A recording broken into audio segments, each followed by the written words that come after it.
Hello, everybody. Jim Feist and Andy Iskoe here in Las Vegas, and we're going to talk about handicapping strategies a little bit here today. We had our first preseason game. Um, I don't know, other than looking for technical differences, coaching decisions, things like that. As usual, it wasn't much of a game, but especially I'm sure the Lions fans were not very happy if they actually had money on the Lions. Well, the only good thing, or the only, at least from my point of view, is the Chargers in Trey Lance found a capable backup quarterback to Justin Herbert, which is very important because the Chargers are considered to be a contending team somewhat this year, as far as certainly making the playoffs as they did in Coach Jim Harbaugh's first year. And we talked about before what Harbaugh did with the 49ers after making the playoffs in his first year coach there, made it to the Super Bowl where he lost to his brother. So if you're a Charger fan, in preseason, often there are a lot of battles for who's going to be the backup quarterback, and certainly based upon, and of course, it's just one half of one preseason game against a team that wasn't throwing their top-notch defenders or defenses against him.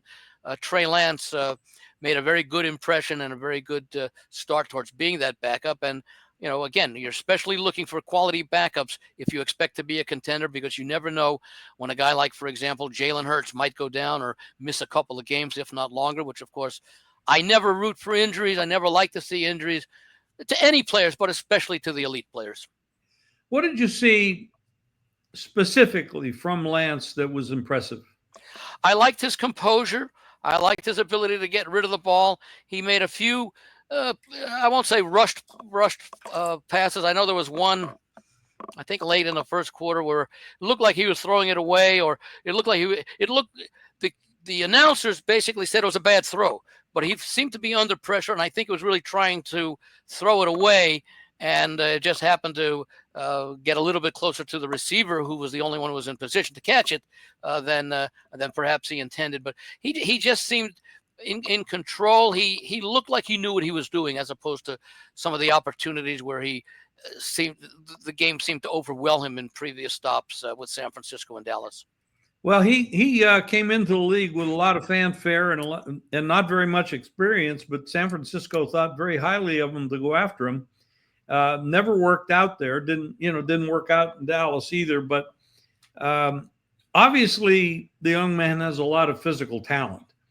Now, can that develop into something? Yeah, it could. If you have that kind of coach, you're willing to learn and you put the work in, yeah, that can develop into something.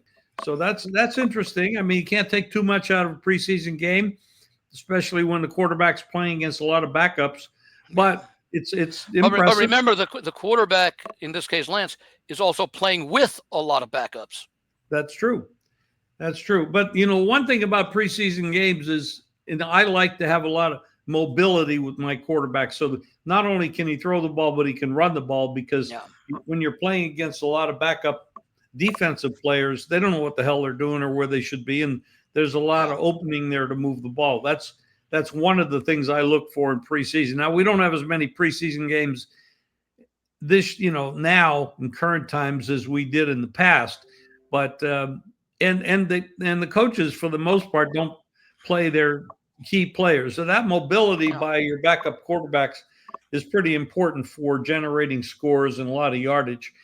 Andy, the topic here today is handicapping strategies that we look for. I meant it sort of like handicapping approaches and strategies and things that we, as handicappers and bettors, look for when we're trying to make a decision on NFL games, let's say, specifically. Okay. Well, why don't you pick one topic? We'll start there, and we'll debate it back and forth. Okay. Well, I guess I'll go with the first topic I listed in the email I sent you. How much do we rely on power ratings versus line moves in the decision-making process? I do not put very much stock in power ratings, and the reason I don't is this. There aren't enough games for numbers to matter, in my opinion. When you're only playing 17 games, 8 on the road, 8 at home, or 9 and 8, whatever the the ratio is at that particular team for that year. I go mostly I prefer to look at what are your splits home and away. That means more to me. What are your splits coming off of a good game or a bad game? But it always starts with me with the head coach, the offensive and defensive coordinators. They're the three most important questions I ask myself. Not the quarterback, nothing else. I want a head coach that knows what the hell he's doing, that has a history of being able to put a group of men or women, whatever the case may be, together to play as one, with one goal, with one mindset. And the same thing goes for the offensive and defensive coordinators. Now, one of the reasons that Kansas City has been so successful over the years is you have Andy Reid and you have Spags at the defensive coordinator position. And Andy Reid, by the way, Andy Reid is effectively an offensive coordinator as well. In other words, he has a lot of input there. That's his specialty. And of course, with Spags, and we know what he did with the Giants way back in the day as well. When you have that kind of consistency and the ability to produce, and they have consistently produced, that's something you want to look at, and you can't ignore it. There's been this argument over the years about having a defensive head coach. Well, that means that the head coach has more ability on the defensive side of the ball than the offensive side of the ball.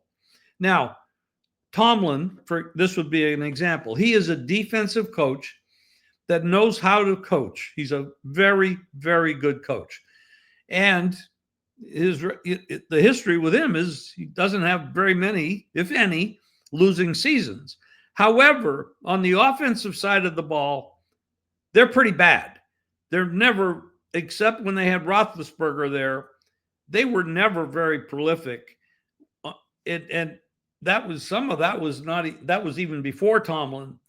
It's basically considered a weakness of the Steelers. Yeah, it is. Because you can play great defense, but you can't win if you can't score. And in playoff, they talk about playoffs being decided by defense. Well, that's true, but you still need to have a competent offense. And if you don't, it puts more pressure on the defense to produce at a level higher than even they had that pressure on during the regular season. And that's sometimes been part of the reason why Steelers, when Tomlin took over, Roethlisberger was one of his early years, and they won a Super Bowl. They were in another Super Bowl during that time period. But about 7-8 years into Tomlin's coaching career, I think was the last time that they won a playoff game, and that was towards the end of Ben's career. And they've never really had an adequate replacement, and we've seen that in the numbers. And of course, Pittsburgh always historically has been relied on defense, and they've relied on a strong running game. But a strong running game is strong only if you have a competent quarterback to support it. And just take a look at Terry Bradshaw and the ability he had with Franco Harris and the guys like that were running wild and making you had an outstanding defense, probably the outstanding defense of the 70s, along with an above average offense that was balanced. Now, when you talk about offense, since we've kind of gone from the coaching a little bit talking about offensive defense, offensive lines. I know that they don't get the ink that the running backs and the quarterbacks get, or the wide receivers get. They also don't get the biggest paychecks that those other guys get when they're stars. But the offensive line is your offense. If you don't have an offensive line that can protect the quarterback, and all you have to do really look back at the two losing Super Bowls that Kansas City's had. Yep. Against Brady and the Buccaneers, their offensive line was hurt, and they looked terrible, and they got smoked. And Brady wins himself another Super Bowl. This past year, the offensive line again, the left tackle was out. They had to move a right tackle over to play left tackle. Didn't work out very well, and it reduced the efficiency of the right side of the line.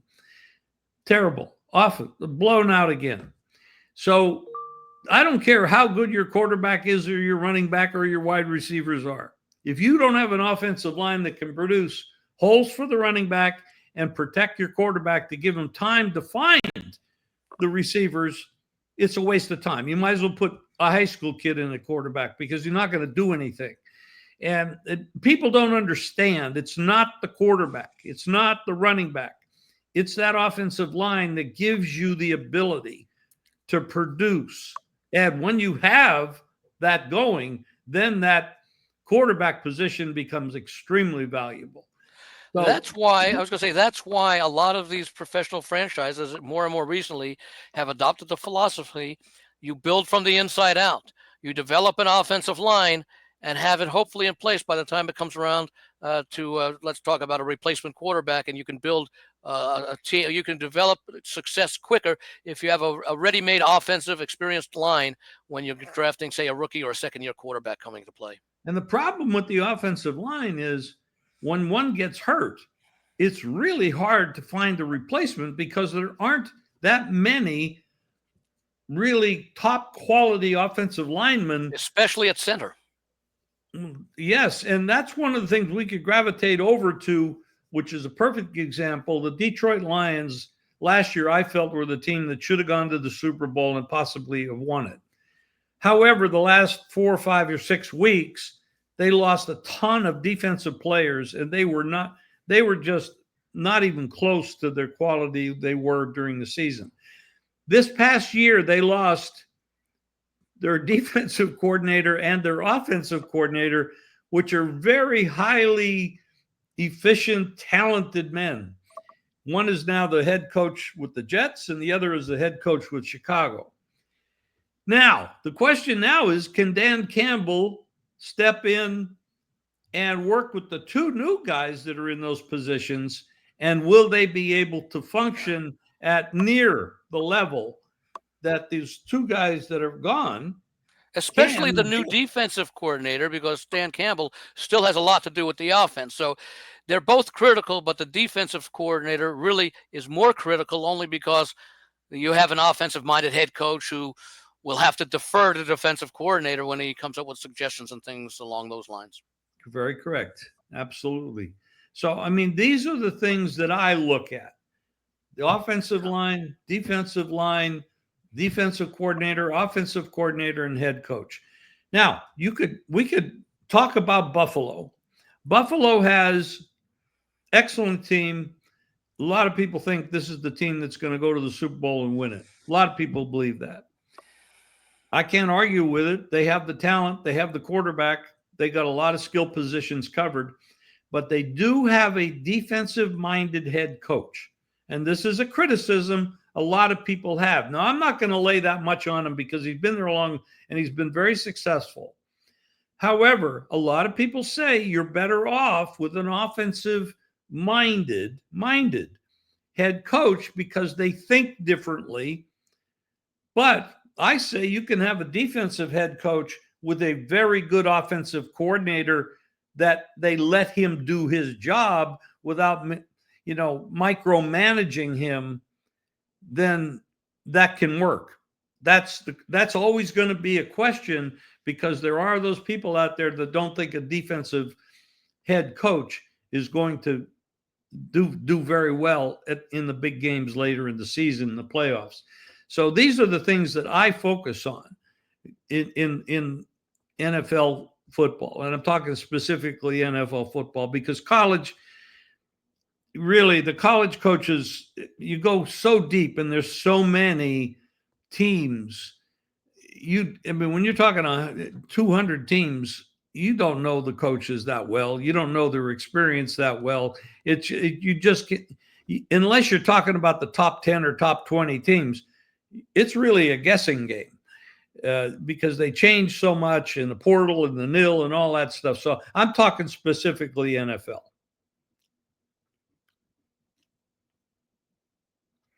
We lost you, Andy. We can't hear you. Andy's sound. Oh, there we go. Okay. There you go. I was going to say it's a lot different because in the colleges, the talent level or the talent is concentrated in a few top tier programs and conferences, as opposed to the NFL, where you've got the talent is very widely spread out. And I've maintained, because you touched upon, Jim, one of the most important things in coaching and organizations. the talent on these 32 teams, the difference between the most talented team and the least talented team is not nearly as great as a lot of people think, because you're the best of the best. You know, the 1% from high school who made it to college at the premier level, and then the 1% of the college players who make it to the NFL. So the talent level is much less. The difference between best and worst is not that great, and usually it's a matter of organization, consistency, stability, etc. with the NFL. So coaching is extremely important, and I place a great deal of. If I knew nothing else about an organization, if I knew nothing about the players, but I knew, let's say, the strength and stability of an organization, I could probably make some winning wagers just based on that fact alone, because there's so, I mean, look at the dysfunction with the Cincinnati Bengals, a very talented team, especially on offense. Don't do much with the defense. We talked before about the Bengals and their poor September record over the last few years, and maybe that's a lack of preparation by the head coach and the coaching staff. Or you take a look at the Kansas City Chiefs, where for many years you had the 49ers, who were an elite team. Or certainly let's take a look at the Patriots, who had a 20-year run with Belichick and Brady. Strong organizations with stability is such an important, because it affects the decision-making. It affects the ability to make adjustments on the fly, in-game, halftime adjustments, etc. Now, what the original question I talked was where I mentioned was power ratings and how they come into use versus line moves, because I want to spend just a moment or two on that. The problem with power ratings is that power ratings are generally incremental adjustments by 1-2 points, etc. Football is not a game of scoring in 1s and 2s. It's a game of scoring in 3s and basically 7s, occasionally 6s and 8 for a missed extra point or a made 2-point conversion. But I do have a use in power ratings, because they give me an idea of the relative strength and differences between the 32 teams, not absolute differences. You know, I want to know that that New Orleans is 3 points better than Carolina, and maybe Atlanta is 7 points better than Carolina, so I can at least relate the relative differences. The absolute numbers don't necessarily matter, although they are important. What I do, however, use in power ratings, I use 2 different sets of power ratings. Normally, a lot of people who do use power ratings carry them over from one season to the next, but they make adjustments based upon personnel gained and lost, coaching changes, etc. To me, those are opinion adjustments as opposed to practical adjustments. So what I do is I carry my power ratings over from 2024 to 2025 without making any adjustments. I'll let the play on the field dictate the adjustments. At the same time, I will start a new set of power ratings where everybody, I'll use 100 as average, where all 32 teams start the season rated evenly. And then I adjust the power ratings, both sets of power ratings. And I find that actually after about 4 to 6 weeks of play, the power ratings that I started everybody off at 100 are within a point of where the historical power ratings, where everybody had different numbers starting, but the play in the first few games adjusted everything. And so basically what I'm looking for with power ratings is not the absolute difference, but where the teams are rated relative to each other. And just give you an example. And let's say you factor in a home field advantage, and it's not as great as it used to be. It used to always be a standard of 3 points. Home field advantage in the NFL is probably closer to about 2 points right now. Teams are able to better handle travel situations, preparation, etc. But one of the, I won't say assumptions, but one of the guidelines I use is that I take a look at my power ratings at the start of the week, and I'll make adjustments for the home field advantage. And by the way, let's say I use a 3-point home field advantage, I use different numbers for each team, because I have a method that I've used for years with success in coming up with different numbers for each team. But let's say I use a standard. Let's use an example. Let's say Buffalo has a 4-point home field advantage, and they're playing Kansas City, who has a 2-point home field advantage. And let's say they're playing in Kansas City. I take half of Kansas City's home field advantage, so I take 1, and then I take half of Buffalo's home field disadvantage, which would be 2, because they're 4 points better at home. So half of that is 2. And that would, for example, get me to 3 for the adjustment.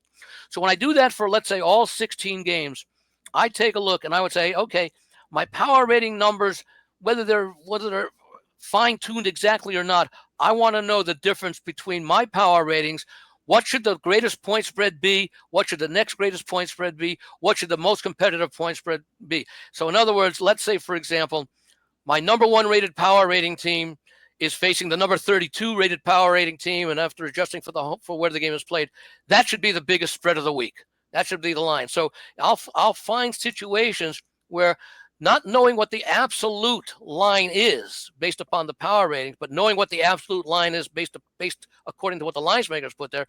If I find a situation where I say, the lines maker's making this the 6th most competitive game of the week, I'm showing it as the most competitive game of the week, I'll be looking to play the underdog in that situation, or vice versa. I'll be looking to play a favorite if it should be the 8th most competitive game of the week, and it's got the lowest point spread, for example. So I use power ratings not as an absolute indicator, although they're nice, but rather as a relative indicator, indicating what the difference, should this matchup have a greater difference in the point spread than matchup B? I get it. And I mean, I'm surprised power ratings, that it takes only a month or so for the 2 ratings to. Power ratings have been a basis of a lot of people's handicapping over the years. I find that the more games that they play, the more solid those numbers become, obviously, because of a short sample size. I mean, I have 2 teams that they're playing, say, in the 4th week, and they've only played 2 games each, it's hard to come up with anything because, so what I look at is who's doing well against the run, who's running well against the defense, those kind of matchups, the little spots, the receivers, who's getting the length of the passes, the short passes, who's got the better line. It's more involved, and I can't put a number on it.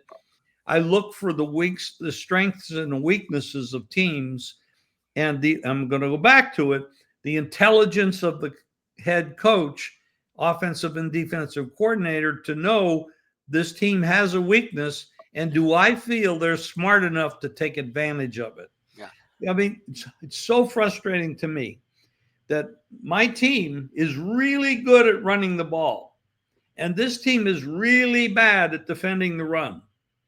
Logically, I'm going to come into the game and I'm going to run the ball at them as hard as I can, as much as I can, to see if they can make an adjustment to stop me. So every week I'm running the ball 2/3 of the time and passing it 1/3 of the time. Now I'm going up against a defense that's terrible against the run. And what do? I start throwing the ball 70, 80% of the time instead of running the ball. And I say to myself, what the hell am I watching here? Why are they doing this? I'm going to go with a perfect example to attack this game. This is so all of a sudden now that coach gets a big X mark against him and his ability to actually think out a game plan to win the other game. And most of the time when that happens, they end up losing. And probably working on his resume in that situation as well, because he won't last long. But it happens a lot more than you think. To what you talked about before with coaching. And I was trying to think of the good examples where you talked about offensive-minded head coaches, defensive-minded head coaches. I've always liked coaches who realize their strengths and weaknesses and didn't try to make the team follow their philosophy, but rather developed a philosophy and a plan based upon the talent that they had. And I'm going to go with 2 coaches, Brian Billick and Bill Belichick. Oddly enough, first and last names for both begin with B. And that's just one of their similarities. But their biggest similarity is their differences. Brian Billick was the brilliant offensive coordinator for the Minnesota Vikings in the late 1990s when they were setting all sorts of scoring records. And he got the head coaching job with the Baltimore Ravens. And he inherited a defense with Ray Lewis and a bunch of others that was an outstanding, almost a record-setting defense in I think, some respects. And Brian Billick was smart enough to recognize, I've got one of the league's best defenses, maybe one of the best all-time defenses. I'm going to just let the offense do what it needs to do. Don't make mistakes. Get like Trent Dilfer in there to lead them and all that. I think that was the quarterback there, maybe a couple of others. He was. And let the defense dominate. And he had success there. Based on the defense. Now you take Bill Belichick. He made his name as defensive coordinator of the New York Giants.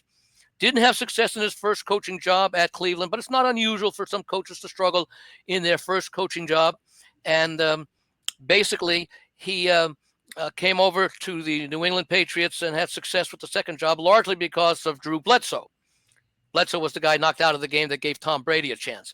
And he realized that he has a really good offense. And he actually stayed away from the offense because he hired Josh McDaniels as offensive coordinator and Charlie Weiss and some others, and took advantage of the talent that he had with Tom Brady and some of the receivers from year in and year out that made some differences.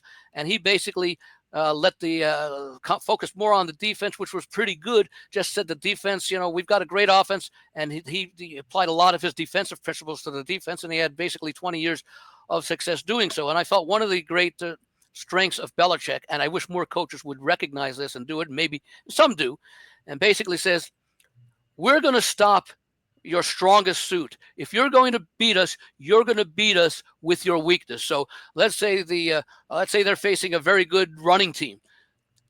Belichick's going to game plan to stop the run and basically make you beat them with the weaker passing game. And it proved more successful than not most of the time during his tenure. I think so. Coaches who are not stubborn and they're afraid to say, you know what, I have a philosophy, but the talent I have doesn't fit that philosophy. I'm going to mold a game plan, hire assistants that takes advantage that I have the Trudy goes or drafting and signing free agents. We'll see how that works. But if I'm winning, not using my historical philosophy, but using the players that we have who excel in, let's say, more of a defensive philosophy, leave well enough alone. Excellent stuff. Absolutely. So basically, we're talking about pretty much we're in line with the exception that maybe you do a little bit more with power ratings than I do. And stats also. And I was going to ask one of the questions: is there a stat or a group of stats that, to whatever extent you use them, you rely on them, or you look to see if it is a game one of the teams has, let's say, a positive stat and the other team is negative with that stat? It's sort of like with rushing, but I'm talking about, like, is there a stat? Because I have one that I go to that I use all the time, but I want to hear what yours is if you have one. Well, well, one stat that I do look at, I mean, the object of this event or the endeavor that we're going about, we're trying to beat the point spread. So I look at away from spread stats. For example, let's say a team on the road is minus 17 against the spread over the first 4 games of the year. And at home, they're plus 4 or plus 6 against the spread at home. And you can throw out the outliers, the one that, they lost by 40 or they won by 40. You can throw those out because they're aberrations.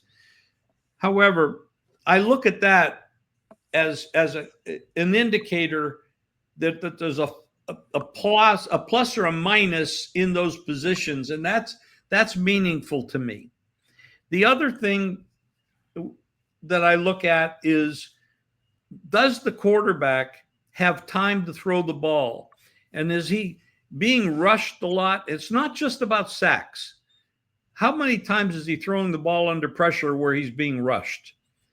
May not get to him, but now he's throwing off one leg, he's backpedaling, he's not getting his feet set, et cetera, et cetera. Well, that would be, in a sense, that would be decision making. When he's in that situation, how many times does he try to complete a pass versus how many times does he just concede the incomplete pass and throw it out of bounds? A perfect example would be Caleb Williams for the Bears. Yep. He got sacked 68 times last year, but he probably got rushed 100 times over and above the 68 times where he had to throw the ball, or he threw it out of bounds, or he threw it for an interception. And this is where Bob Johnson is having a difficult time with him because he's still doing it.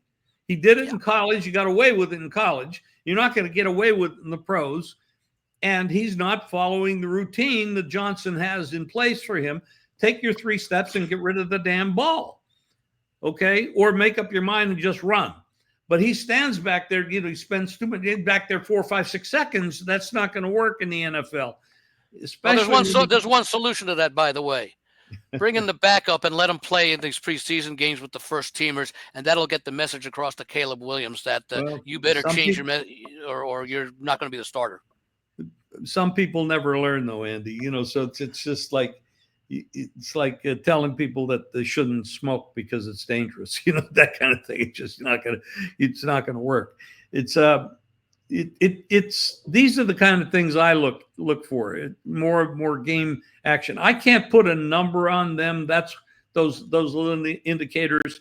That's why I can't say, well, this is a 94 team, and then this is a 96 team, and this is an 84 team.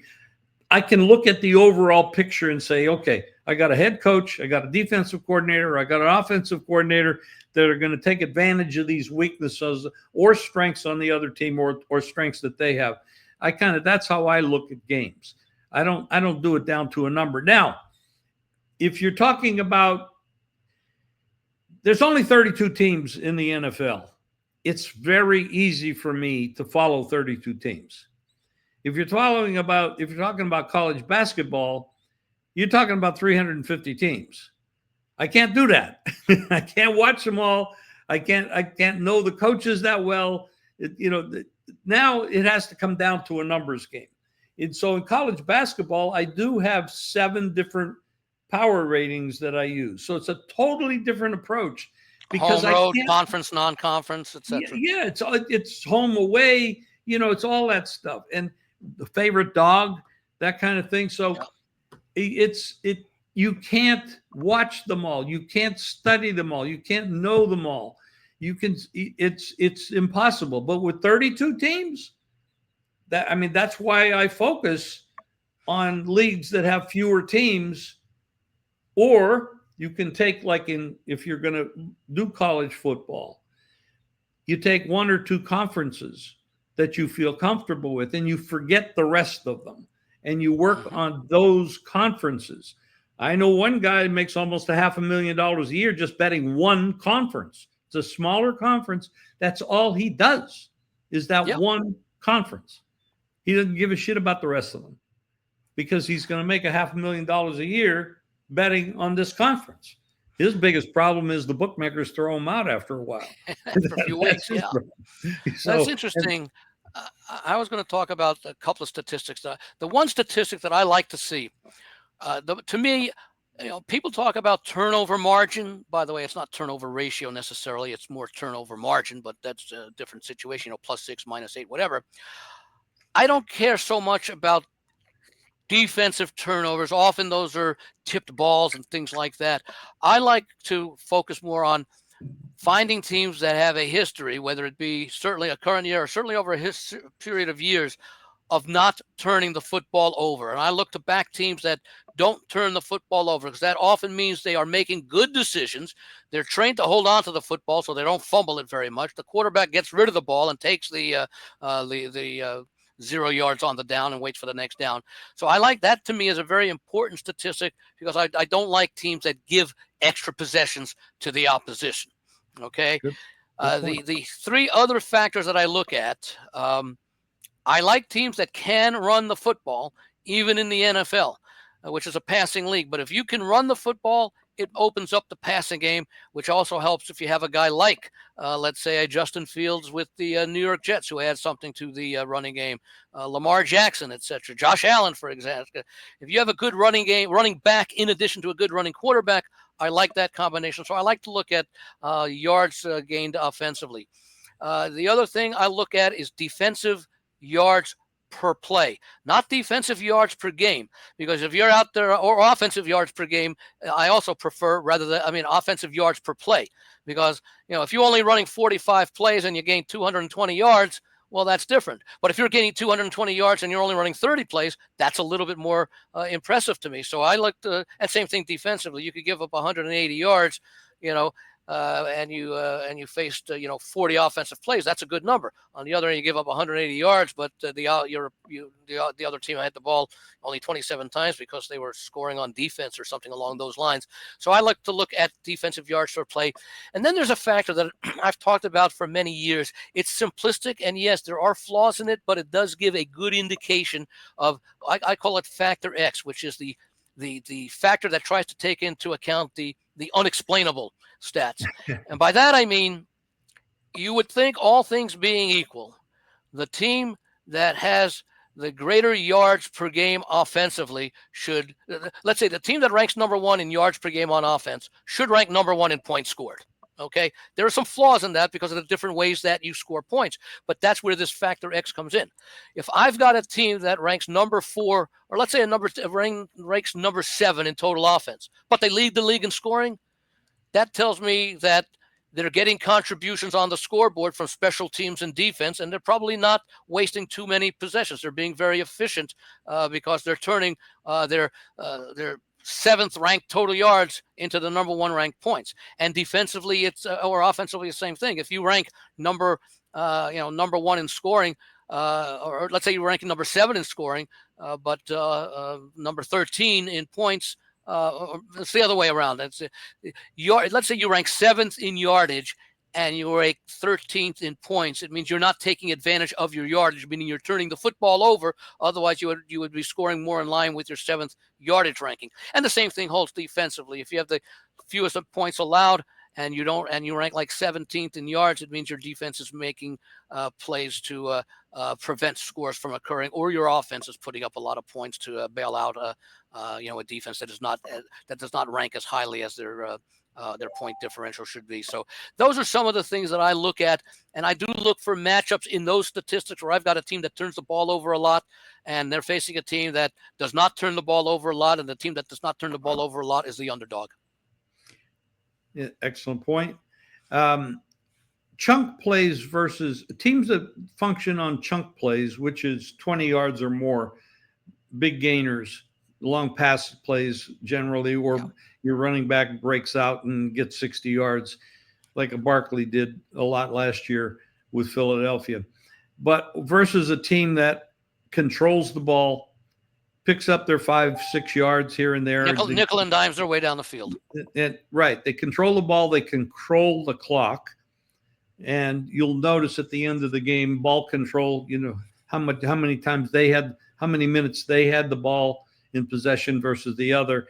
These are teams that are playing a smarter brand of football, a team that have the ability to hit a chunk play, but they grind it out first down after first down after first down. I mean, if you look at one of the things last year, an incredible stat was the Commanders and how many times they got first down on 4th down. I mean, it was incredible. And their percentage, which is going to fall off because there's going to be a regression to that for sure this year. And they may not be as good, especially if they lose Terry McLaurin, which I don't think it'll happen, but he's asked for a trade. But in any case. By the way, just speaking about that, Washington fortunately got Deebo Samuel, which I don't say is going to be the same as replacing McLaurin because McLaurin is an up-and-comer, but Samuel also has the ability to be used out of the backfield. So at least they're prepared in case it happens, but I agree with you. I think they'll come to terms before the end of training camp. Yeah, I don't think they can afford to lose him, honestly. Yeah. But that's a whole nother subject. But these are interesting points, and we try to pass these on to everyone out there and use in your own handicapping. Of course, we're always available. Our choices are going to be available weekly basis. And Andy, this is good stuff. Anything you want to add before we sign off? I was going to talk about some of the interesting teams. And I know that I think I mentioned it when we did our ATS podcast yesterday. About a few weeks from now, we're going to take a look at who we consider are 3 of the more interesting teams that we like in the NFL. Not necessarily as far as making specific wagers are, but because of just some of the questions or some of the answers they may provide during the season. And I'm going to take a look at Kansas City. And I'm a little bit more pessimistic on Kansas City than most. And it's for several reasons. Number one, I think that the rest of the division, certainly the Chargers and the Broncos, are catching up, narrowing the gap between Kansas City's domination and the rest of the division. And I think the Las Vegas Raiders are going to be an improved team simply because of the upgrade both at coaching and at quarterback. And they've got some players on defense. They lost, of course, Wilkins when they released him and all that, but he was in injury risk and all that. But I think that Kansas City is going to decline for another reason, and that is if you take a look last year, all the close games that they had to win. I think there's something like 16 straight wins in 1 possession games. That's a lot of one-possession games over, like, I think it's about a season and a half or something, because we're used to seeing Kansas City having 3 or 4 blowout wins a year, which they really didn't have much of that year, as I recall. I'm taking a look now at their margins last year in their wins. 1 by 7, 1 by 1, a win by 5, a win by 7, a win by 13, a win by 10, a win by 7, a win by 6, a win by 2, a win by 3, a win by 2, a win by 2, and a 14-point win, a win by 8, a win by 19 at Pittsburgh at the end of the year, and then a win by 9 in the playoffs, by 3 in the playoffs, and then, of course, the Super Bowl loss.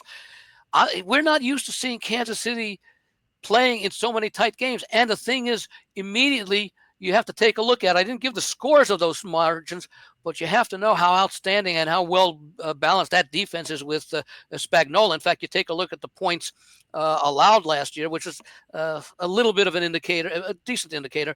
Went from 22 to 22 to 17. Last year, they allowed 19 points per game. So this defense has played at a very high level. So it's been the offensive productivity. And we saw the down year that Kelsey had last year at tight end.